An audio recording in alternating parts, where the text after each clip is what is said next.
வானொலியில் நீங்கள் கேட்டு மகிழ்ந்த தென்கட்சி கோ. சுவாமிநாதன் அவர்களின் இன்று ஒரு தகவல் கதை தொகுப்பினை கேட்கலாம். இமயமலை அடிவாரத்தில் ஒரு மடம்.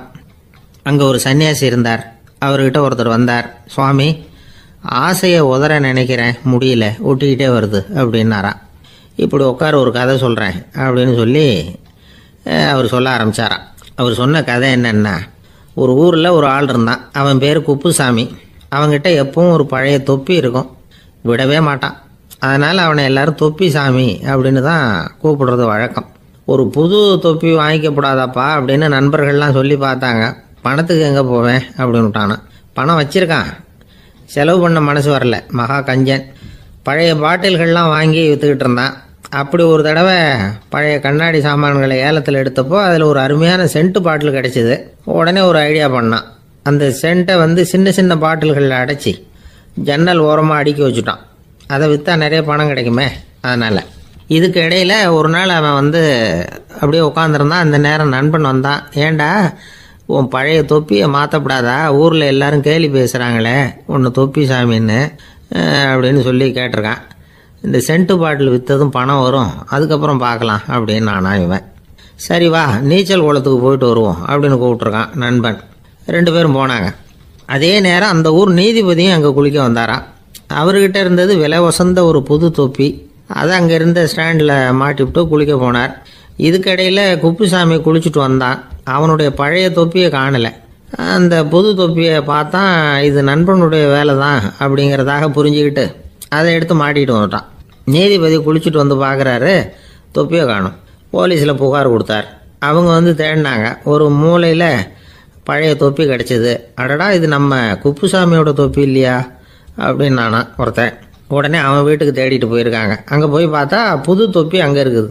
உடனே அவனுக்கு 1000 ரூபா அபராதம் போட்டாங்களாம். அவன் பணத்தை கட்டிவிட்டு ரொம்ப எரிச்சலோடு வீட்டுக்கு வந்தான். பழைய தொப்பி கண்ணில் பட்டது. மறுபடியும் உன்னால் தானே எனக்கு 1000 ரூபா நஷ்டம் அப்படின்னு சொல்லி அதை எடுத்துக்கிட்டு அப்படி போயிருக்கான். அந்த ஊர் குளத்தில் வீசி எரிஞ்சிட்டு வந்துட்டான். அது மீன் பிடிக்கிற ஒருத்தன் கையில் சிக்கிச்சு.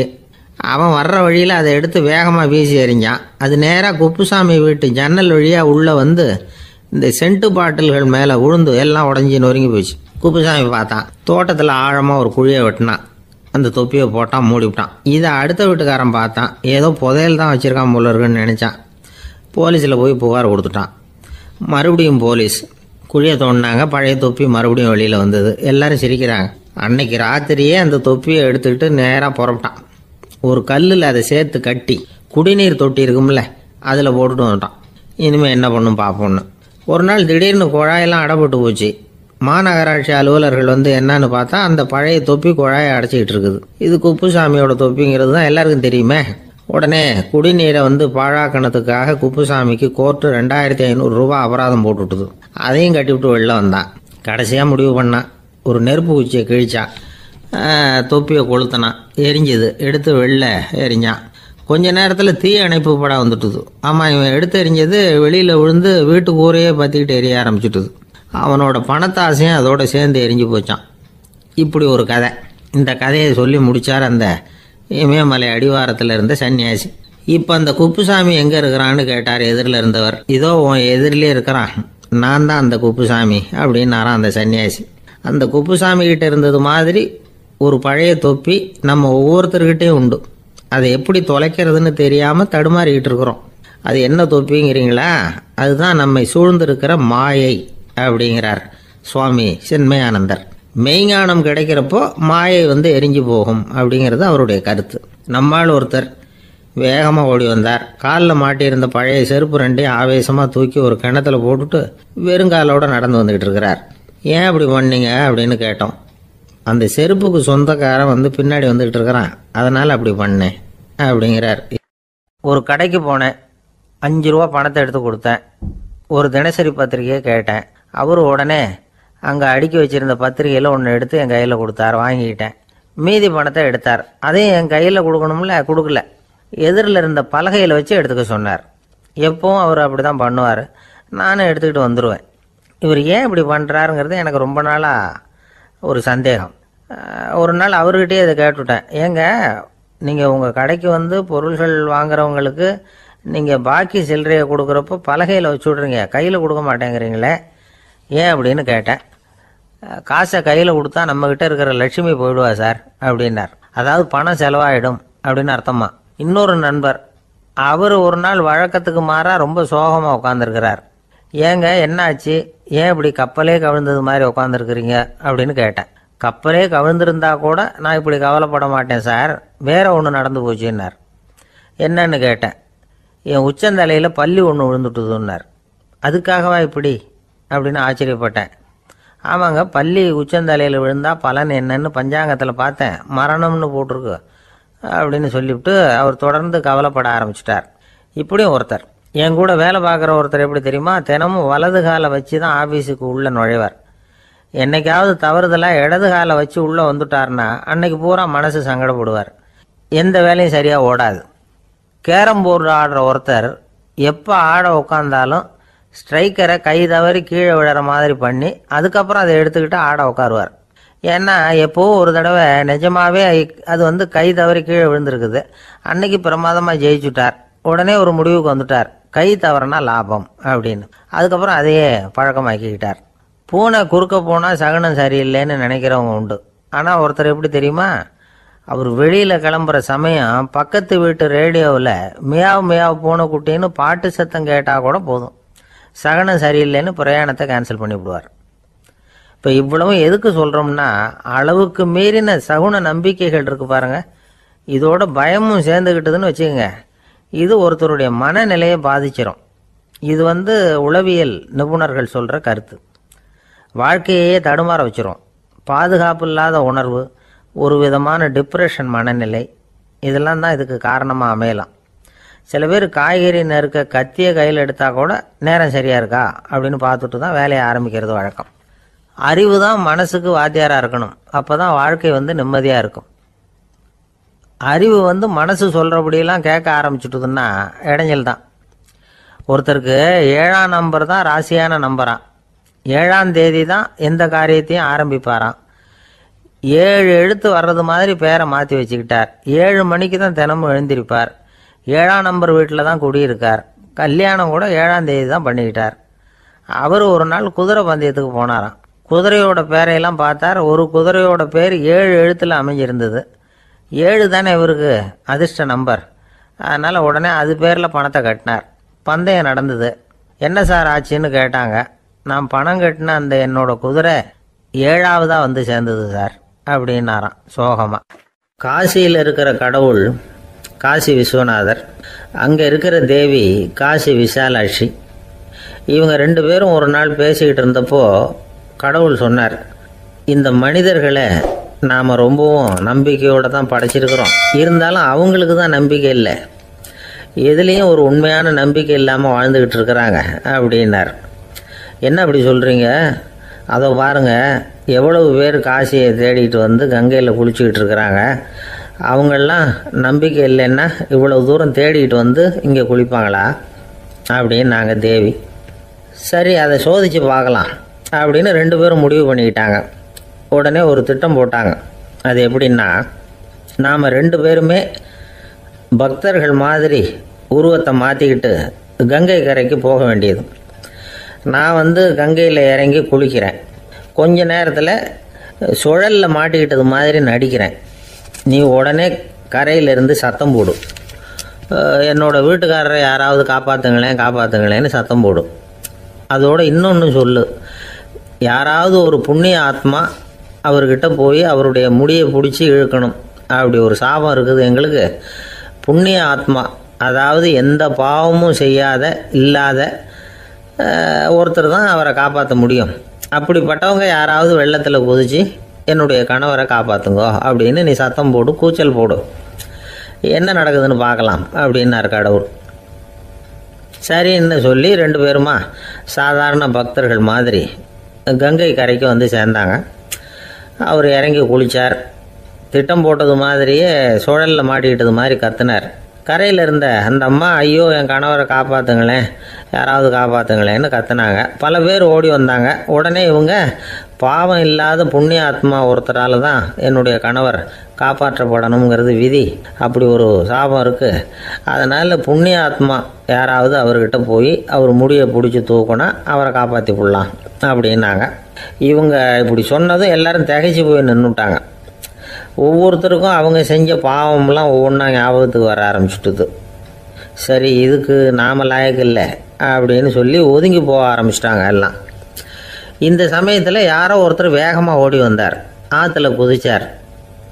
அவர்கிட்ட போனார், முடியை பிடிச்சார், தூக்கினார், அவரை காப்பாற்றி கரைக்கு கொண்டுட்டு வந்துட்டார். அப்படி காப்பாற்றின அந்த ஆளை இவங்க 2 பேரும் தனியாக கூப்பிட்டுக்கிட்டு ஒரு மண்டபத்துக்கு வந்துட்டாங்க. வந்து விசாரிக்கிறாங்க. நீ யாரப்பா அப்படின்னு கேட்குறாங்க. ஏதும் தெரியாத மாதிரி. நான் இந்த ஊர் அன்ன சத்திரத்தில் வேலை செய்கிற ஒரு சமையல்காரன் அப்படிங்கிறார். நீ வந்து கங்கையில் குளிக்கிறது உண்டான்னு கேட்டிருக்காங்க. நான் இந்த ஊர்லேயே தான் இருக்கிறேன், இருந்தாலும் தினமும் கங்கையில் குளிக்கிறது இல்லை, எப்பாவது ஒரு நாள் அங்கே குளிப்பேன் அப்படின்னார். கங்கையில் மூழ்கி எழுந்திரிச்சா பாவம்லாம் தொலையும்னு சொல்கிறாங்க. அப்படி இருக்கிறப்போ அங்கே இன்றைக்கி கங்கையில் குளிச்சுக்கிட்டு இருக்கிறவங்கெல்லாம் தங்களை வந்து புண்ணிய ஆத்மாவா நினைக்கல. கங்கையில் குளிக்காத நீ உன்னை வந்து புண்ணிய ஆத்மாவா நினச்சி என்னை காப்பாற்ற வந்திருக்கிற, அது எப்படி அப்படின்னு கேட்டார். அதுக்கு அந்த ஆள் சொல்கிறான், கங்கையில் குதிச்சதுக்கு அப்புறம் தானே உங்களை காப்பாற்ற போகிறோம், அப்படி குதிக்கும் பொழுது என்னுடைய பாவம்லாம் போயிருக்கும்ல, நான் புண்ணிய ஆத்மாவாக ஆயிருப்பேனே, அதனால தான் துணிஞ்சு வந்து உங்களை காப்பாற்றினேன் அப்படின்னா. கடவுளும் தேவியும் அவனுக்கு வந்து காட்சி கொடுத்தாங்களாம். இப்படி ஒரு கதை உண்டு. அதாவது கங்கையில் குளிச்சுக்கிட்டு இருக்கிறவங்களுக்கே தங்களுடைய பாவம் போகுங்கிற நம்பிக்கை பரிபூர்ணமாக இல்லை. குளிக்காத ஒருத்தனுக்கு அந்த நம்பிக்கை இருந்தது. அதனால் அவனால் கடவுளை பார்க்க முடிஞ்சது. கடவுளை வந்து நாமளும் பார்க்க முடியுமா முடியாதா அப்படிங்கிற குழப்பம்லாம் நமக்கு வேண்டியதில்லை. நம்பிக்கையோடு வாழணுங்கிற உண்மையை மட்டும் இந்த கதையிலேருந்து புரிஞ்சுக்கிட்டால் போதும். ஏன்னா இந்த கதையை கேட்டுட்டு ஒரு நண்பன் குதர்க்கமாக ஒரு கேள்வி கேட்டான். ஏன் சார், கங்கையில் குளித்தா பாவம் போயிடும்னு சொல்கிறீங்களே, நான் எனக்கு வேண்டாத ஒருத்தனை அழைச்சிட்டு போய் கங்கையிலேயே தள்ளி விட்டுட்டு அதுக்கப்புறம் அங்கேயே முழுக்க போட்டுட்டு நான் செஞ்ச பாவத்தை வந்து அதுலேயே கழுவி விட்டுட்டு மறுபடியும் உங்ககிட்ட வந்துடுறேன்னு வச்சுக்கோங்க, நீங்கள் என்னை வந்து புண்ணிய ஆத்மான்னு ஏற்றுக்குவீங்களா அப்படிங்கிறான். ஆள் கொஞ்சம் அசந்தான் நம்மளே அங்கே அழைச்சிட்டு போனாலும் போயிடுவான். வாழ்க்கையில் சில சந்தர்ப்பங்களில் நாம் வந்து சில அவமானங்களை சந்திச்சே தீர வேண்டியிருக்கு. என்ன பண்ணுறது, காலம் அப்படி. அவமானப்படுறவங்க உடனே அடங்கி போயிடுறது தான் உலக வழக்கம். அவமானப்பட்டால் உடனே சீறி எழறவங்களும் உண்டு. ஆனால் அதையே ஒரு சவாலாக எடுத்துக்கிட்டு முன்னுக்கு வர்றவங்களும் சில பேர் இருக்கிறாங்க. அவங்க ரொம்ப அபூர்வம். இன்றைக்கி மனோதத்துவ நிபுணர்கள்லாம் என்ன சொல்கிறாங்க தெரியுமா? அவமானப்பட்டுட்டா உடனே அடங்கி போயிடக்கூடாதான், அதையே ஒரு சவாலாக எடுத்துக்கிட்டு மனசில் ஒரு வைராக்கியத்தோடு முயற்சி பண்ணினா வாழ்க்கையில் எல்லாரும் முன்னேறலாமா. அவமானங்கிறத நாம் வந்து வைராக்கியமாக மாற்றிக்கணும், அதுதான் வெற்றிக்கு வழி. ராமர் வந்து இந்த பூமியில் பிறந்ததே ஒரு வைராக்கியத்தினால தான் சார் அப்படின்னார் ஒருத்தர். எப்படிங்க அது அப்படின்னு கேட்டேன். அவர் சொன்னார், தசரதருக்கு ராமர் வந்து குழந்தையா வந்து பிறக்கணும், அப்போ தான் இங்கே இருக்கிற கஷ்டங்கள்லாம் நீங்கும் அப்படின்னு சர்வ லோகமும் எதிர்பார்த்துக்கிட்டு இருக்குது. ஆனால் அவர் எப்போ வந்து பிறப்பார் அப்படின்னு யாருக்கும் தெரியல. அந்த காரியம் சீக்கிரம் நடக்கணுமே, அதுக்கு என்ன பண்ணுறது?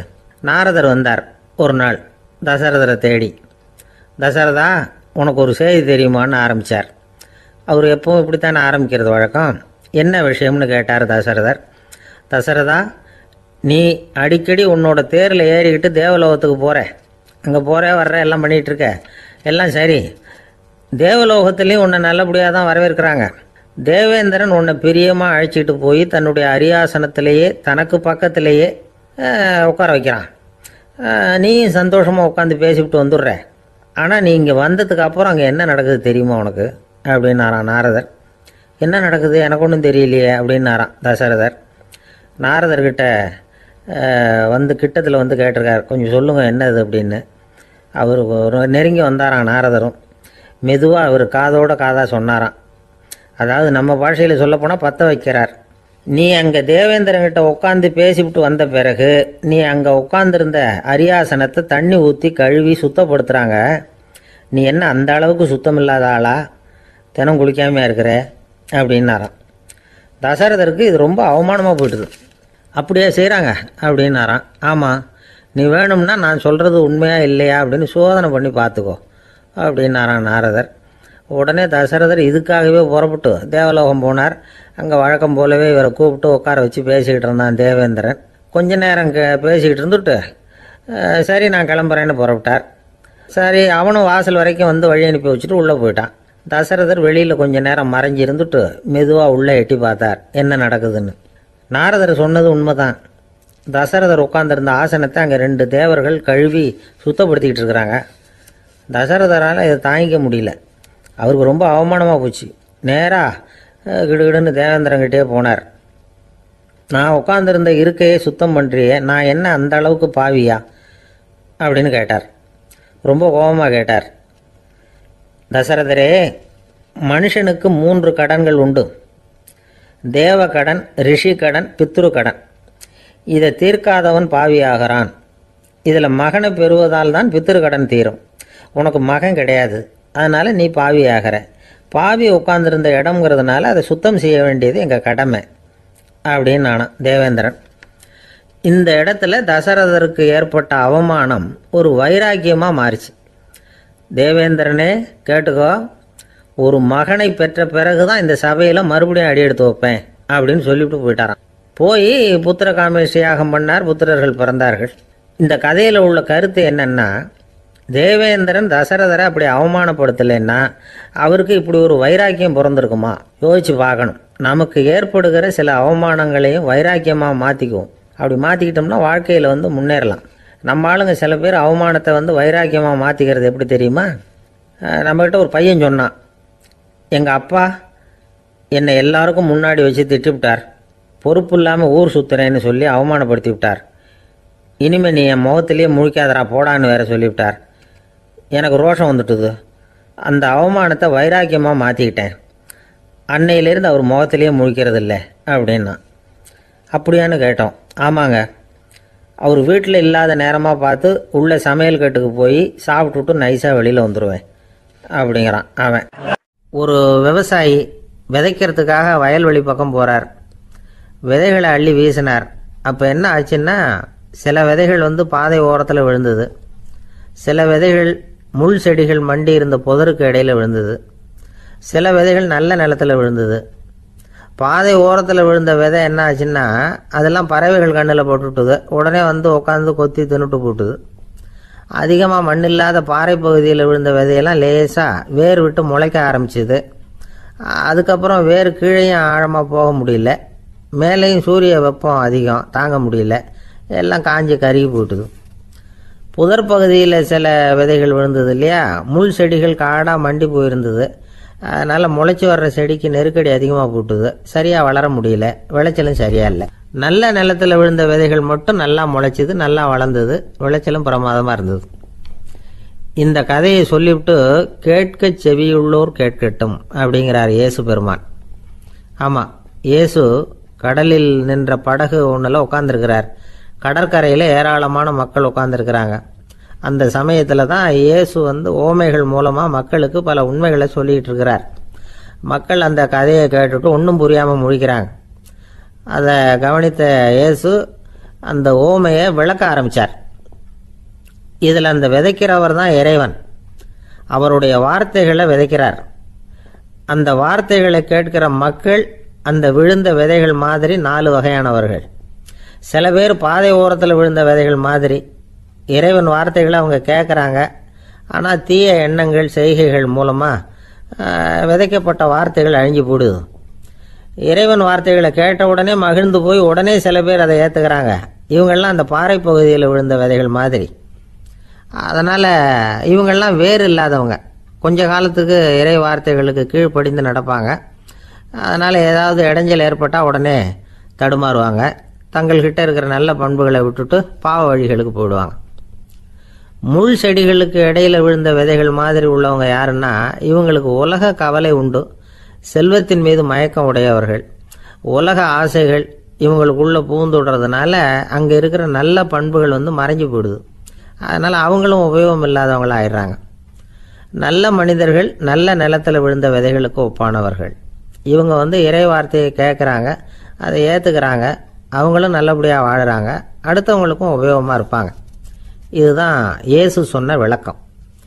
நல்ல வார்த்தைகளை கேளுங்கள், நல்ல வார்த்தைகளை ஏற்றுக்கொள்ளுங்கள், அடுத்தவங்களுக்கு உபயோகமாக இருங்க. இதுதான் பெரியவங்கள்லாம் நமக்கு சொல்லுகிற உபதேசம். ஒரு அப்பா தன்னுடைய மகனுக்கு உபதேசம் பண்ணார். இதை பாருப்பா, நல்ல வார்த்தைகளை கேட்கணும், எப்போதுமே மகன் அப்பா பேச்சை கேட்கறது நல்லது அப்படின்னாராம். நீ ஏதாவது ஒரு தப்பு பண்ணால் என் தலையில் ஒரு முடி நரைச்சி வெள்ளையாக போடும்பா, நீ செய்கிற ஒவ்வொரு தப்புக்கும் என் தலையில் ஒவ்வொரு முடி வெள்ளையாயிடும் அப்படின்னாராம். பையன் யோசிச்சான், அப்பா இப்போதான் எனக்கு புரியுது, தாத்தாவோட தலைமுடி பூராவும் வெள்ளையா இருக்கிறதுக்கு என்ன காரணம்ங்கிறது எனக்கு இப்போதான் புரியுது அப்படின்னானா. ஒரு ராஜா இருந்தார். நாடு பூராவும் நிறைய மரங்களை நட்டு வளர்க்கணுங்கிறது அவரோட ஆசை. தானே அதுக்கு முன்மாதிரியாக இருக்கணும்னு நினைச்சார். அரண்மனையை சுற்றி மரங்களை நட்டு வளர்த்தார். இதை பார்த்துட்டு ஜனங்களும் அவங்கவுங்க வீட்டை சுற்றி மரக்கன்றுகளை நட்டு வளர்த்தாங்க. கொஞ்ச காலத்தில் ஊர் பூரா பசுமையாக மாறிச்சு. எல்லாருக்கும் சந்தோஷமா இருந்தது. இது ஒரு பக்கம் இருக்கட்டும், இப்போ நான் சொல்ல போகிற கதை வேற. அதாவது அந்த ராஜா ஒரு நாள் தன்னுடைய அரண்மனையை சுற்றி இருக்கிற விதவிதமான மரங்களை எல்லாம் போய் பார்த்தார். எப்படி இருக்கிறீங்க அப்படின்னு ஒவ்வொரு மரத்துக்கிட்டையும் விசாரிச்சாராம். எந்த மரமும் சந்தோஷமா இருக்கிறதா தெரியல. அதுக்கும் மனசுல ஒரு குறை. முதல்ல ஆலமரத்துக்கிட்ட போனார். அது சொல்லிச்சு, மண்ணா நான் நல்லா பெருசா வளர்ந்துருக்கிறேன், அடர்த்தியா இருக்கிறேன், கிளையெல்லாம் 4 பக்கமும் நல்லா படர்ந்து தான் இருக்குது, இருந்தாலும் எந்த பிரயோஜனமும் இருக்கிறதா தெரியல எனக்கு. என்னுடைய பழம்லாம் ரொம்ப சின்னதாக இருக்குது, என் கண்ணுக்கு சரியாக புறப்பட மாட்டேங்குது. நான் இருக்கிற சைஸுக்கு என்னுடைய கிளையில் இருக்கிற பழம்லாம் எவ்வளவு பெருசாக இருக்கணும், அது இத்தினூண்டு இருக்கிறது எனக்கு பெரிய அவமானமாக இருக்குது. இப்படி இங்கே நின்றுக்கிட்டு இருக்கிறதே ரொம்ப கூச்சமாக இருக்குது. ஒரு நல்ல புயல் வந்ததுன்னா பேசாமல் சாஞ்சு விடலாமான்னு பார்க்குறேன் அப்படின்னு புலம்புது ஆலமரம். சரி இருக்கட்டும்னு நினச்சிக்கிட்டு ராஜா அடுத்தபடியாக ஒரு அத்தி மரத்துக்கிட்ட போனார். அதுவும் புலம்ப ஆரம்பிச்சுட்டுது. நான் கூட பெரிய மரம் தான், இல்லை இலையெல்லாம் அழகாக தான் இருக்குது, பழம் அழகாக இருக்குது, இருந்தாலும் உள்ள விஷயம் இல்லையே, அத்தி பழத்தை புட்டு பார்த்தா அத்தனையும் சொத்த அப்படின்னு பழமொழியே உண்டாயிட்டுதே, இப்படி ஒரு கெட்ட பேரோட நான் இருக்கணுமா அப்படின்னு புலம்புது அது. சரி இது இருக்கட்டும் அப்படின்னு சொல்லி அடுத்தபடியாக வேப்ப மரத்துக்கிட்ட போனார். அது தன்னுடைய வேதனையை வெளியிட்டது. எனக்கு எவ்வளவோ மருத்துவ குணங்கள்லாம் இருக்கிறதா சொல்லிக்கிறாங்க, இருந்தாலும் என்ன பிரயோஜனம், என்னுடைய பழத்தை மனிதர்கள் யாரும் விரும்பி சாப்பிட்றது இல்லையே அப்படின்னுது. ராஜா அடுத்தாப்புல இருந்த ஒரு பனை மரத்துக்கிட்ட போனார். நான் நல்லா உயரமாக தான் வளர்ந்துருக்கிறேன், மற்ற மரங்கள்லாம் என்னை அண்ணாந்து தான் பார்க்கணும், இருந்தாலும் என்கிட்ட நிழலுக்காக யாரும் ஒதுங்கிறது இல்லையே அப்படின்னுது. என்ன இது எல்லா மரமும் இப்படி திருப்தி இல்லாமல் இருந்துகிட்டு இருக்குதே அப்படின்னு நினச்சிக்கிட்டே ராஜா அடுத்தபடியாக அங்கே இருந்த ஒரு பைன் மரத்துக்கிட்ட போனார். அழகாக உயரமாக பசுமையாக தான் இருந்தது, ஆனால் பழமோ பூவோ கிடையாது. அதை நினச்சி அது வருத்தப்பட்டுக்கிட்டு இருக்குது. ஓக் மரம் அது ஒன்று நின்றுட்டு இருந்தது. அது என்ன சொல்லிச்சுன்னா, இலையுதிர் காலத்தில் என் மேலே இருக்கிற எல்லா இலைகளும் உதிர்ந்து போடுது, முடி கொட்டின மனிதர்கள் மாதிரி மொட்டையாக நான் நிற்க வேண்டி இருக்குது, என்ன வாழ்க்கை இது அப்படின்னு சொல்லி அழுத்துக்கிட்டது. சரி புளிய மரம் என்ன சொல்லுது பார்ப்போம்னு அதுகிட்ட போனால், என்னுடைய நிழலில் யாருமே தங்க மாட்டாங்க, உடம்புக்கு சூடுன்னு ஒதுங்கி போயிடுவாங்க, அடிமரத்தை பார்த்தீங்கன்னா பட்டையெல்லாம் உறிஞ்சி பார்க்கறதுக்கே கேவலமாக இருப்பேன் அப்படின்னுது அது. முருங்கை மரம் என்ன சொல்லிச்சு தெரியுமா, என்னுடைய இலை காயெல்லாம் சாப்பிட்றவங்களுக்கு சத்து கொடுக்கறது வாசம்தான், ஆனால் என் உடம்புல சத்தே கிடையாது, கொஞ்சம் வேகமாக காற்று அடிச்சதுன்னா முறிஞ்சி விழுந்துடுறேன், என்ன வாழ்க்கை இது அப்படின்னு சொல்லி அது வருத்தப்பட்டது. ராஜா யோசனை பண்ணார், என்ன இது மரங்கள் பூமியின் வரங்கள்னு சொல்கிறோம், மழை பெய்யறதுக்கு அதுதான் காரணம், பூமி செழிப்பாக இருக்கிறதுக்கும் அதுதான் காரணம், வீடு கட்டுறதுக்கு மரம், நாற்காலி செய்ய உபயோகப்படுத்துறதுக்கும் அதுதான் உபயோகப்படுது, மனுஷனுக்கு வேண்டிய ஆகாரங்களையும் கொடுக்குது, இப்படிலாம் இருந்தும் எல்லா மரமும் நிம்மதி இல்லாமல் இருந்துகிட்டு இருக்குதே அப்படின்னு நினைச்சார். அப்போ அங்கே இருந்த ஒரு மகிழ மரம் அவர் கண்ணில் பட்டுது. அந்த மரம் மட்டும் கொஞ்சம் நிம்மதியாக மகிழ்ச்சியாக இருக்கிறது மாதிரி தெரிஞ்சுது. உடனே ராஜா அதுகிட்ட போனார். உனக்கு மனசில் எதுவும் குறை இல்லையான்னு கேட்டார். இல்லை நான் சந்தோஷமாக தான் இருக்கேன்னு அந்த மகிழ மரம். அப்படியான்னு ஆச்சரியமாக கேட்டார் ராஜா.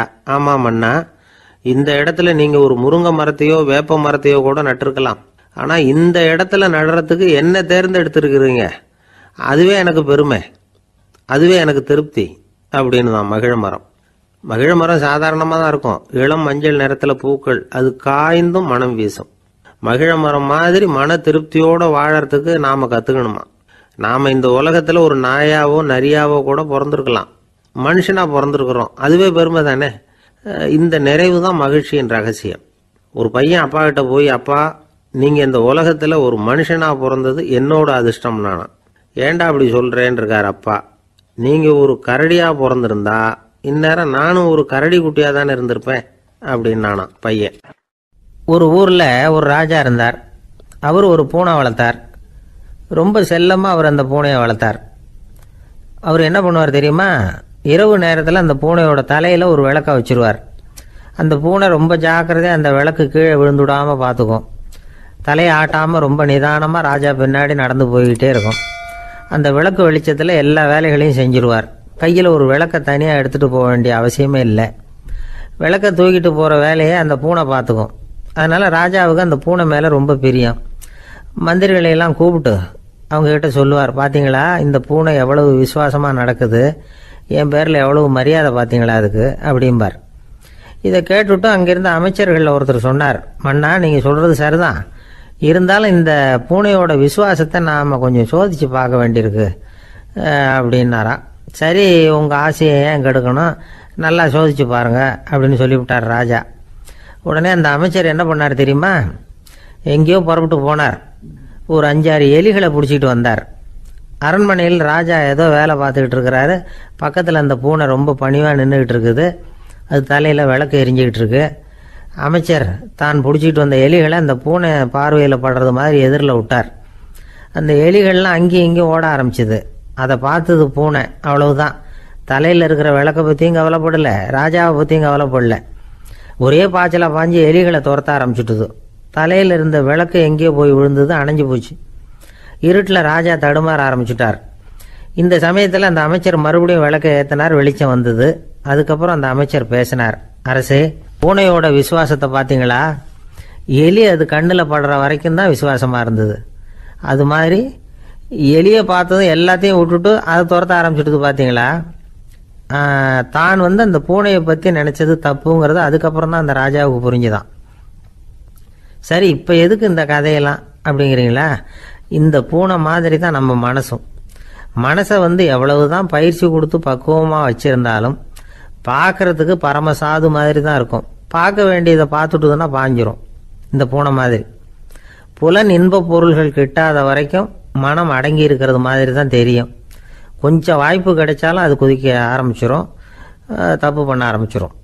பெரிய பெரிய முனிவர்கள் வாழ்க்கையில் நடந்த வீழ்ச்சி இதை தான் நிரூபிக்குது. புலன்களின் ஆற்றல் அதிகம். அதனால் மனக்கட்டுப்பாடு பயிற்சிகளில் ரொம்ப எச்சரிக்கையாக இருக்கணுங்கிறார் சுவாமி சிவானந்தர். மது பழக்கத்தையே விட்டுவிட்டேன்னு உறுதியாக இருப்பான். கடை கண்ணில் பட்டுவிட்டதுன்னா கால் அவனை கேட்காமலே இழுத்துக்கிட்டு உள்ளே போயிடும். இதுதான் மனசுங்கிறது. அதுதான் அந்த ராஜா வளர்த்த பூனை. நம்மால் ஒருத்தன் அந்த ராஜா பூனை தலையில் விளக்க வச்சது மாதிரி இவன் தன்னுடைய தலையிலேயே ஒரு விளக்கை ஏற்றி வச்சுக்கிட்டு என்னத்தையோ தேட ஆரம்பித்தான். தேடிக்கிட்டு இருக்கிறான். தலையை ஆட்டாமல் நிதானமாக நடந்து ரொம்ப நேரமாக தேடிட்டு இருக்கிறான். அந்த சமயம் அங்கே வந்த ஒருத்தர், என்னத்தை தேடுறீங்கன்னு கேட்டார். அதுதான் மறந்து போச்சு அப்படின்னு இழுத்தான். சரி, கொஞ்சம் இப்படி உட்காருங்க, ஞாபகம் வந்ததும் தேட ஆரம்பிக்கலாம் அப்படின்னார் அவர். இவன் கொஞ்ச நேரம் உட்காந்து யோசித்தான். அப்புறம் திடீர்னு எழுந்திரிச்சான். ஞாபகம் வந்துட்டுதுன்னா. என்னன்னு கேட்டார். எங்கள் வீட்டில் இருந்த விளக்கை எங்கே வச்சேன்னு தெரியல, அதை தான் தேடிக்கிட்டு இருக்கிறேன், ஏற்றி வைக்கலாம்னு பார்க்குறேன் அப்படின்னா. ஜவஹர்லால் நேரு பிரதமராக இருந்த சமயம் அவர் ஒரு தடவை சென்னைக்கு வந்திருக்கிறார். இங்கே சில முக்கிய நிகழ்ச்சிகளில் கலந்துக்கிறதுக்காக வந்திருந்தார். ஆளுநர் மாளிகையில் ஒரு நாள் ராத்திரி தங்கி மறுநாள் புதுடெல்லி புறப்படுறதாக ஏற்பாடு. நிகழ்ச்சியிலெல்லாம் முடிச்சுக்கிட்டு ஆளுநர் மாளிகையில் தங்கி இருக்கிறார். அன்றைக்கு இரவு படிக்கிறதுக்கு ஒரு முக்கியமான புத்தகம் அவருக்கு தேவைப்பட்டது. அந்த சமயத்தில் உலக அளவில் ஒரு முக்கியமான பொருளாதாரம் சம்பந்தமான ஒரு புத்தகம் வெளியாகி இருக்கிற விஷயம் அவருக்கு தெரியும். அந்த புத்தகம் மெட்ராஸுக்கு வந்திருக்குமா, அது இங்கே கிடைக்குமா அப்படின்னு விசாரிச்சிருக்கிறார் நேருஜி. அவர் இப்படி கேட்ட உடனே அங்கே இருந்தவங்கெல்லாம் ரொம்ப பரபரப்பாக செயல்பட ஆரம்பிச்சுட்டாங்க. முக்கியமான இடங்கள்ல எல்லாம் விசாரிச்சிருக்கிறாங்க அந்த புத்தகம் உங்ககிட்ட இருக்கான்னு. சென்னையில் உள்ள கன்னிமாரா நூல் நிலையத்துக்கு எப்படியும் அந்த புத்தகம் வந்திருக்கணும் அப்படின்னு ஒரு நம்பிக்கை. அங்கே விசாரித்தாங்க. அந்த புத்தகம் 2 நாளைக்கு முன்னாடி தான் அங்கே வந்திருக்குது அப்படிங்கிற விஷயம் தெரிஞ்சுது. உடனே எல்லாரும் அங்கே ஓடினாங்க. அவங்களுக்கு இன்னொரு சந்தேகம், புத்தகம் வந்திருக்கு சரி, அது இந்த சமயத்தில் வேற யாரும் படிக்கிறதுக்கு எடுத்துகிட்டு போயிருக்கக்கூடாதே அப்படிங்கிற சந்தேகம் இருந்தாலும் மனசுக்குள்ள ஒரு தைரியம். இப்படி ஒரு புத்தகம் வெளிவந்திருக்கிற விஷயமே நேருஜி சொல்லி தான் நமக்கே தெரியும். அதுவும் இல்லாமல் உலக பொருளாதாரம் சம்பந்தமான ஏதோ ஒரு புத்தகம் அது. அதை போய் இந்த நேரத்தில் அவ்வளவு ஆர்வமாக யார் எடுத்துகிட்டு போயிட போகிறாங்க அப்படிங்கிற தைரியம். இந்த தைரியத்தோடு அந்த நூல் நிலையத்துக்கு ஓடினாங்க. புத்தகத்தை தேடினா அது கிடைக்கல. யாரோ எடுத்துகிட்டு போயிருக்கிறாங்க. நேருவுக்கு மட்டுமே தெரிஞ்சிருந்த அந்த புத்தகம் பற்றின விஷயம் சென்னையில் வேற ஒருத்தருக்கும் தெரிஞ்சிருக்குது. உடனே எல்லாரும் பரபரப்பாக அந்த அதுக்குன்னு இருக்கிற ரிஜிஸ்டர் இருக்குல்ல, பதிவேடு, அதை புரட்டி பார்க்குறாங்க யார் எடுத்துகிட்டு போகிறாங்கன்னு தெரிஞ்சுக்கிறதுக்காக. எடுத்துகிட்டு போனவங்க அதில் கையெழுத்து போட்டிருப்பாங்கல்ல, அதை பார்த்து யாருன்னு தெரிஞ்சுக்கலாம் அப்படிங்கிறதுக்காக தான் அதை புரட்டுறாங்க. அதோ அந்த புத்தகத்தோட பேர் பக்கத்தில் அதை எடுத்துக்கிட்டு போனவங்க கையெழுத்து உத்து பார்க்குறாங்க எல்லாரும். அதில் போட்டிருக்குது பேர் CN அண்ணாதுரை அப்படின்னு எழுதியிருந்தது. அவர் தான் பேரறிஞர் அண்ணா. நேரு படிக்க விரும்பின ஒரு புத்தகத்தை அதே நேரம் படிக்க விரும்பின இன்னொரு தலைவர் இவர். படிக்கிறதுல அவருக்கு இருந்த ஆர்வத்தை நாம் தெரிஞ்சுக்கணும்னா அதுக்கு எவ்வளவோ சம்பவங்கள் இருக்குது. கடைசி காலத்தில் அவர் அடையாறு மருத்துவமனையில் படுத்திருக்கிறார். அவருக்கு ஒரு முக்கியமான அறுவை சிகிச்சை செய்ய வேண்டியிருக்குது அவசரமாக. அமெரிக்காவிலேருந்து டாக்டர் மில்லர் வந்திருக்கிறார். அவர்கிட்ட கேட்குறார், டாக்டர் நாளைக்கே அறுவை சிகிச்சை செய்ய போகிறீங்களா அப்படின்னு. ஆமாங்கிறார் டாக்டர் மில்லர். நாளைக்கு மறுநாள் செஞ்சுக்கிறேனே அப்படின்னாரான் அண்ணா. ஏன் ஏதாவது நாள் பார்க்குறீங்களான்னு கேட்டிருக்கார். இல்லை, ஒரு புத்தகத்தை படிச்சுக்கிட்டு இருக்கிறேன், அதை நாளைக்குள்ளே முடிச்சிருவேன், அதுக்கப்புறம் நான் இறந்தாலும் கவலை இல்லை அப்படின்னாரான் இவர். அவர் தான் அறிஞர் அண்ணா. சங்ககால நூல்கள்லேருந்து சமீபத்தில் வந்த நூல்கள் வரைக்கும் எல்லாம் அவர் படிச்சிருக்கிறார். ஒரு திருமண விழாவில் அவர் பேசும்பொழுது சொன்ன விஷயம் இது. சங்க காலத்தில் காதலியை மணக்க விரும்புகிறவனுக்கு அவனுடைய தந்தை வீர சோதனைகள்லாம் வைப்பார். போய் புலிப்பல் கொண்டுக்கிட்டு வா, அப்போ தான் என் பொண்ணை கொடுப்பேன் அப்படின்னு சொல்லுவார். காதலன் உடனே காட்டுக்கு போவான், ஒரு புலியை கொன்று அதனுடைய பல்லை கொண்டுக்கிட்டு வருவான்.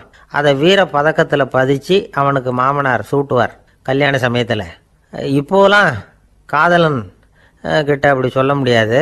இப்போலாம் காதலன் கிட்ட காட்டுக்கு போய் புலிப்பல் கொண்டுக்கிட்டு வான்னு யாராவது சொன்னால் புலி தான் மாப்பிள்ளையாக வந்து சேரும்.